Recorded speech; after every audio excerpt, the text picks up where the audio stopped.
Hello and welcome back to BikeDekho. Now, the adventure touring segment in the Indian biking industry has often been ignored by manufacturers, but that is till Royal Enfield told us about the Himalayan.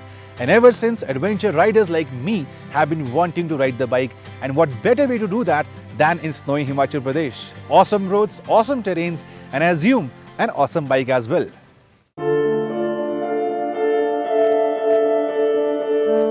The Royal Enfield Himalayan is one of its kind motorcycle. It looks different, it rides different, and of course, it feels different from all the other Royal Enfields. The Himalayan breaks all the stereotypes to become something that Indian market always needed. The Himalayan has this no-nonsense looks. It looks simple and yet purposeful. It is an adventure motorcycle that can get things done with ease. The Himalayan has a round headlamp with adjustable visor on top to protect the riders from oncoming wind. The 15-litre tank is not shaped in the most elegant way, but has mounts to carry extra litres of fuel for the journey to the unknown. The visible chassis is all new that cages the all-new oil-cooled engine that is painted in black. The double seat get provisions for panniers as well. This minimalistic design makes the Himalayan a great touring tool. The negative print stickers on the tank and front and rear mudguards adds a classic look to the motorcycle. The Himalayan also gets an advanced console that puts out every information that you will ever need during a motorcycle trip. The console has an analog speedometer, a tachometer and fuel gauge, while all the other information like temperature, average speed, time are shown on an LCD screen within the speedometer. The Himalayan also features a compass. The wheels are also different sizes.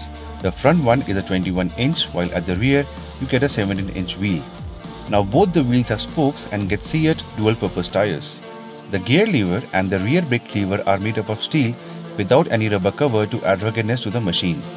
Even the rubber on the foot pegs are removable to add more grip during wet conditions. The Himalayan also gets the first ever monoshock coming from a Royal Enfield factory, while the front wheels are attached to telescopic suspension. It also gets disc brakes for both front and rear wheels, but as of now, ABS is missing. Overall, the Himalayan is not made for the looks. It is built for a purpose and succeeds very well doing that. Just what we found out around Kufri. The new Himalayan draws power from an all-new engine. The LS410 engine is a long-stroke motor.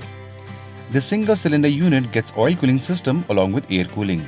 It uses a 2-valve Singer overhead cam to boost the lower end power of the motorcycle and has a carburetor that is good for 12,000 feet in stock tuning. It is the smoothest engine ever from Royal Enfield, and a counterbalancer takes care of all the jittery vibrations that Enfields are famous for. Now back to the engine.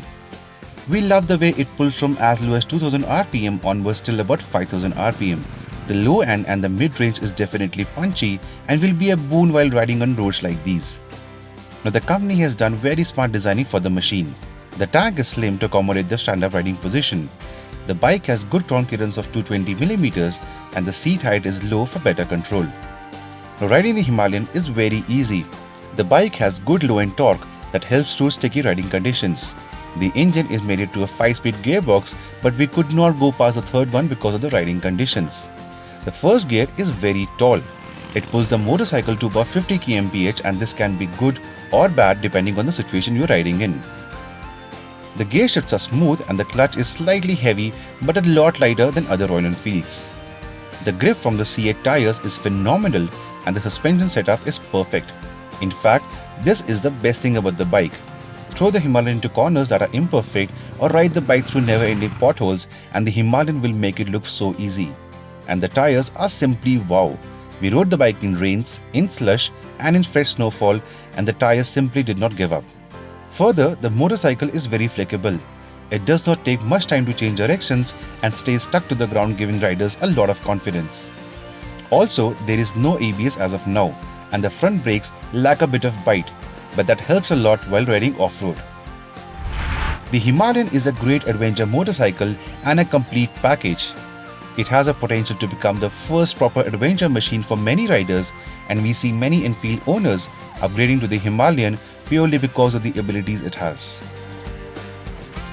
As you can see, Mother Nature has been trying to make the riding conditions very tough for the Himalayan. We are almost at Narkanda, and yet trust me, this one has emerged as a winner.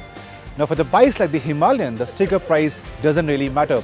What matters is the affordability, and in terms of extreme adventure touring in India, this one comes across as a complete package and is value for money. But most importantly, the Himalayan makes the average Joe live his dream of exploring the unexplored in a comfortable manner. On that note, I'll take you leave from here. If you want to watch more such videos from the Indian biking industry, do not forget to subscribe to the BikeDekho YouTube channel.